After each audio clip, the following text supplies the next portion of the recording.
श्री श्रोतागणों, आज हम कथा सुनेंगे रावण का अभिमान और शिवलिंग की प्राप्ति का। बहुत समय पहले की बात है। लंका का राजा रावण अत्यंत शक्तिशाली, विद्वान और शिवभक्त था।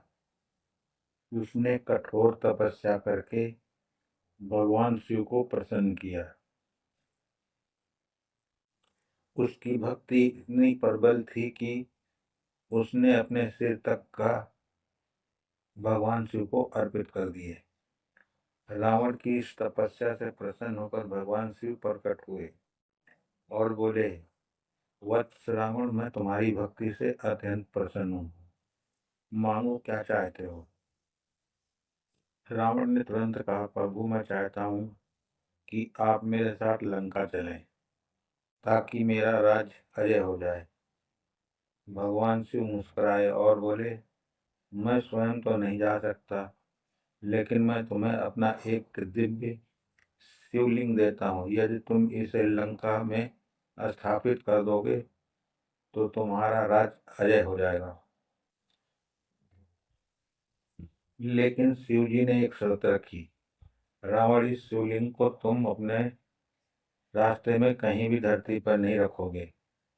यदि एक बार ये भूमि पर रख दिया गया तो वहीं स्थापित हो जाएगा। रावण ने आत्मविश्वास से कहा, प्रभु, मैं आपकी आज्ञा का पूर्ण पालन करूंगा। रावण शिवलिंग को लेकर लंका की ओर चल पड़ा। जब देवताओं को यह बात पता चली तो वह चिंतित हो उठे। इंद्र, ब्रह्मा और विष्णु सभी ने विचार किया, यदि यह शिवलिंग लंका पहुंच गया तो रावण को कोई नहीं हरा पाएगा। तब भगवान विष्णु ने कहा, इस कार्य को रोकने के लिए हमें बुद्धि और लीला का सहारा लेना होगा। इसमें गणेश ही हमारी सहायता कर सकते हैं। भगवान गणेश जी बुद्धि और विघ्नहर्ता हैं। तुरंत इस कार्य के लिए तैयार हो गए। उन्होंने एक छोटे ब्राह्मण बालक का रूप धारण किया और उसी मार्ग पर बैठ गए जहां से रावण गुजरने वाला था। उधर रावण तेज गति से आगे बढ़ रहा था, लेकिन देवताओं की लीला उसे अचानक बहुत तेज मूर्ति त्याग की इच्छा होने लगी। रावण सोच में पड़ गया, मैं इस शिवलिंग को धरती पर नहीं रख सकता, लेकिन अब क्या करूं? तभी उसकी नजर एक छोटे बालक गणेश जी पर पड़ी। रावण ने कहा, बालक, क्या तुम थोड़ी देर के लिए इस शिवलिंग को पकड़ सकते हो? मैं तुरंत लौट कर ले लूंगा। बाल गणेश ने भोलेपन से कहा, मैं तो छोटा बालक हूँ, इसे अधिक देर तक नहीं पकड़ पाऊंगा। अगर ये भारी हो गया तो मैं इसे नीचे रख दूंगा। रावण ने जल्दी में कहा, ठीक है, अगर मैं तुरंत लौटता हूँ, और वो चला गया। गणेश जी की लीला। जैसे ही रावण गया, गणेश जी ने अपनी लीला शुरू की। कुछ ही क्षणों में उन्होंने शिवलिंग को इतना भारी कर दिया कि वो बालक गणेश उसे संभाल नहीं पाया। बाल गणेश जोर से पुकारने लगे, अरे ये बहुत भारी है, मैं इसे रख रहा हूँ। और उन्होंने शिवलिंग को धरती पर रख दिया।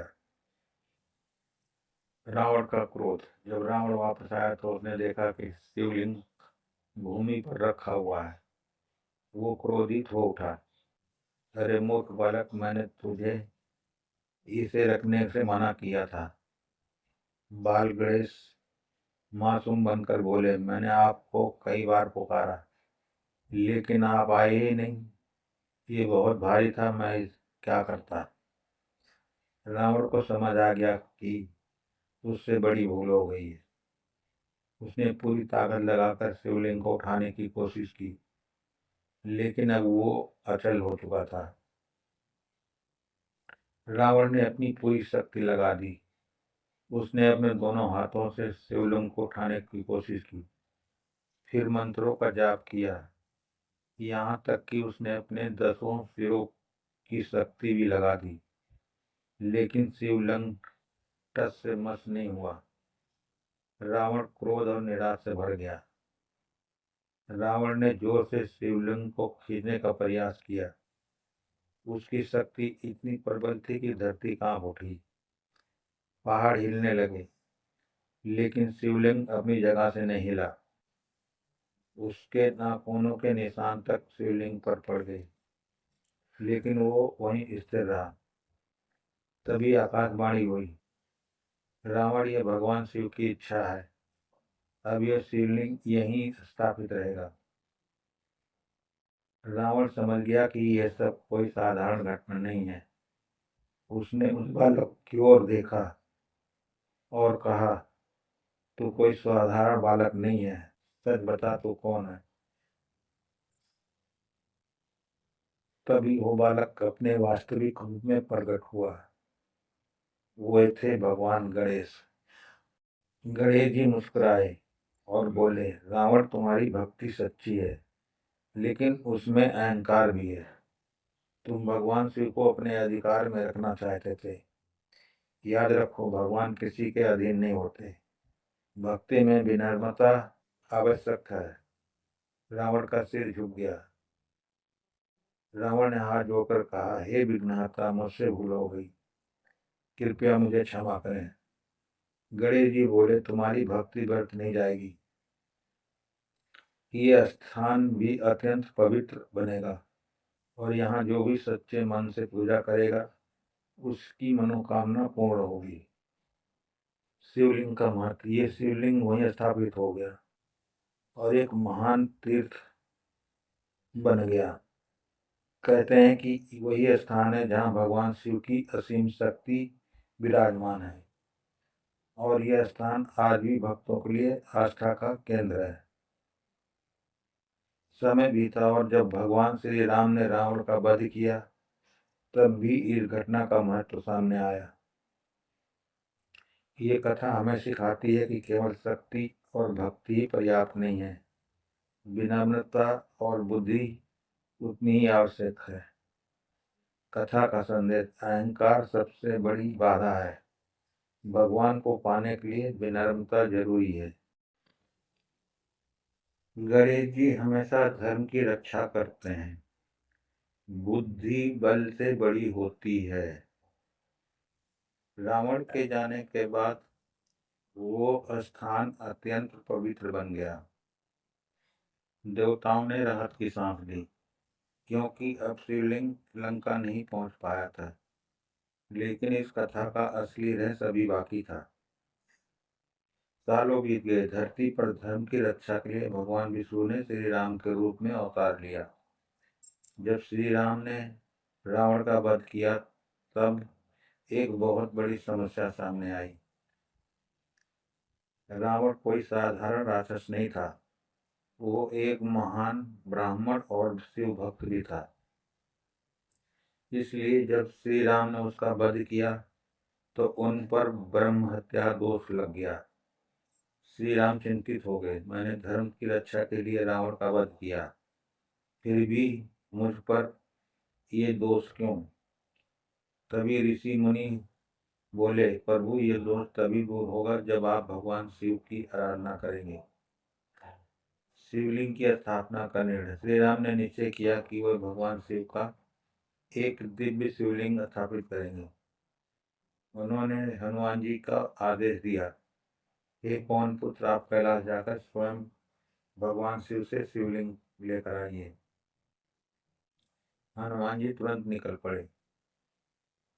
उधर ऋषियों ने बताया कि शिवलिंग स्थापना के लिए एक विशेष मुहूर्त है, लेकिन हनुमान जी के लौटने पर देर हो रही थी। समय बीतता जा रहा था। तभी ऋषियों ने कहा, प्रभु, मुहूर्त मुहूर्त निकल जाएगा, आपको तुरंत शिवलिंग स्थापित करना होगा। गणेश जी की पुण्य लीला। तभी वहां एक बालक प्रकट हुआ। वो कोई और नहीं बल्कि भगवान गणेश थे, जो एक बार फिर लीला करने आए थे। उन्होंने मुस्कुराते हुए कहा, प्रभु, यदि अनुमति दें तो मैं आपकी सहायता कर सकता हूँ। श्री राम ने समय को देखते हुए वहीं रेत से शिवलिंग बनाया और विधि पूर्वक उसकी स्थापना की। ये वही स्थान माना जाता है जिसे आज रामेश्वरम कहा जाता है। हनुमान जी का क्रोध। जब हनुमान जी वापस आए और देखा कि शिवलिंग पहले ही स्थापित हो चुका है, तो वे दुखी और क्रोधित हो गए। प्रभु, आपने मेरा इंतजार क्यों नहीं किया? श्री राम ने समझाया, हे हनुमान, ये सब समय और लीला का खेल है। गणेश जी के रहस्य का उजागर। तभी गणेश जी प्रकट हुए और बोले, हे हनुमान, जैसे मैंने रावण को रोका था, वैसे ही आज समय को रोकना संभव नहीं था। भगवान का कार्य हमेशा सही समय पर होता है। हनुमान जी शांत हो गए। श्री राम ने हनुमान जी को प्रसन्न करने के लिए कहा, आज जो शिवलिंग लाए हो उसे भी यहीं स्थापित किया जाएगा। इस प्रकार वहां दो शिवलिंग स्थापित हुए। एक श्री राम द्वारा बनाया गया, दूसरा हनुमान जी द्वारा लाया गया। कथा का संदेश। ये पूरी कथा हमें तीन महत्वपूर्ण बातें सिखाती है। अहंकार अंत निश्चिंत है। रावण को यदि भक्ति में अहंकार हो तो वो सफल नहीं होती। बुद्धि सबसे बड़ा बल है। गणेश जी ने बिना युद्ध के रावण को रोक दिया। श्री राम ने सिखाया कि सही समय पर सही निर्णय लेना ही धर्म है। भगवान शिव, श्री राम और गणेश जी की ये लीला हमें यह सिखाती है कि भक्ति में शक्ति हो पर अहंकार नहीं। बुद्धि का उपयोग ही सच्ची विजय है। भगवान की योजना हमें सर्वोत्तम होती है। तो ये थी भक्तों कथा श्री गणेश, रावण और श्री राम की। ऐसे ही कथा और सुनने के लिए हमारे चैनल पर बने रहें और लाइक और सब्सक्राइब करें। जय श्री शंकर। जय श्री गणेश।